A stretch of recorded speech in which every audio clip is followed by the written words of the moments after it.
Welcome back to Frequently Asked Questions about Natural Migraine Relief for Women. This is Episode 9. How does histamine formed in the gut affect migraines? Hello and welcome again to Frequently Asked Questions about Natural Migraine Relief for Women. This is your host for this channel, Jeff Baker. Today I'd like to answer a question from a member of the Natural Migraine Relief class. In that course, we discuss how excess histamine, also known as histamine intolerance, is one of multiple players that promote inflammation as a root cause factor for migraines. The question asked is, how does histamine formed in the gut affect migraines?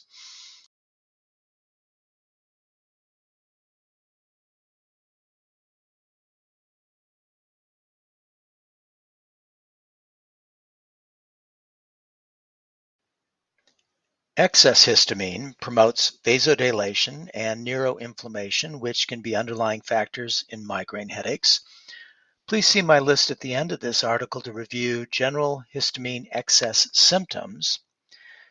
Now, there are two broad versions of histamine mismatch or intolerance, which are either one, not having enough of the enzymes that are needed to break down histamine, or ingesting or producing too much histamine.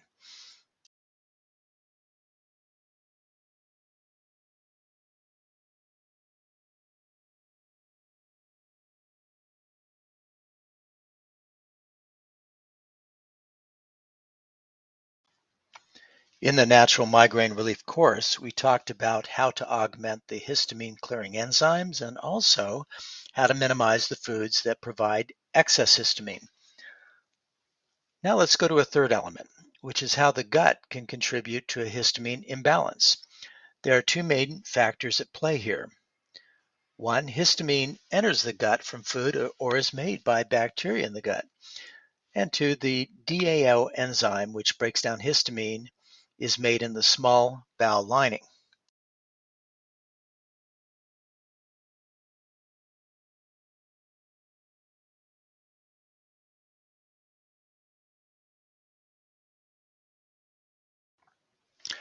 So if you are already reducing histamine-containing foods and also taking DAO equivalent enzymes before meals to augment your histamine reduction, the remaining action item would be to address the balance of bacterial flora in the bowel.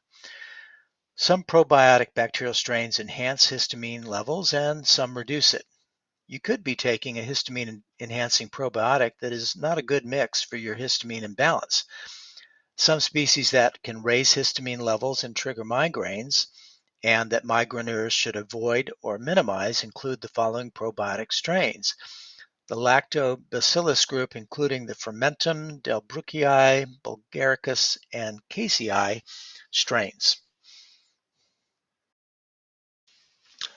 On the other hand, the lactobacillus bifidobacter strains have a histamine-lowering effect.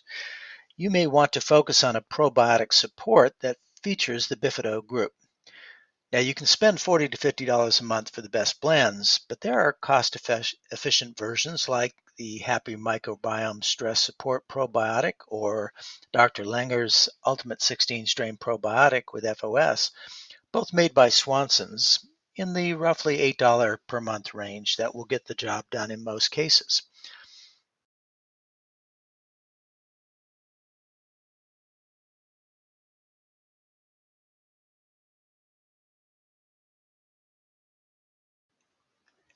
In addition to this concept, for my class members with questions about histamine as a factor in their migraines, please review Lesson 7, Part 1, where we talk about inflammatory factors as a root cause of migraine.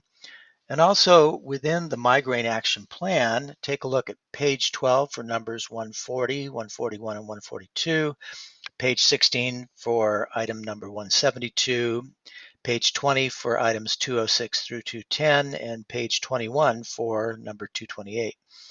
Also see the resource section in Lesson 26 for more details on a low histamine diet.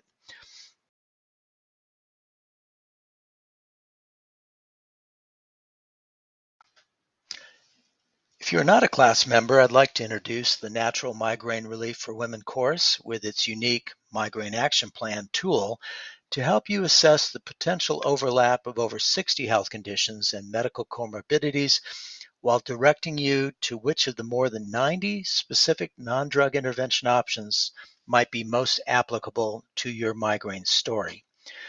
To learn more about this course, what it offers, and how to get started, go to naturalmigrainerelief.online. Also, remember to subscribe to this YouTube channel and my Substack blog to get regular postings on FAQs about natural migraine relief for women. That Substack is substack.com/@naturalmigrainerelief. Thanks for joining me today, and I'll be back soon with fresh perspectives, questions, and answers about natural migraine relief. Meanwhile, here are the histamine excess symptoms I mentioned earlier.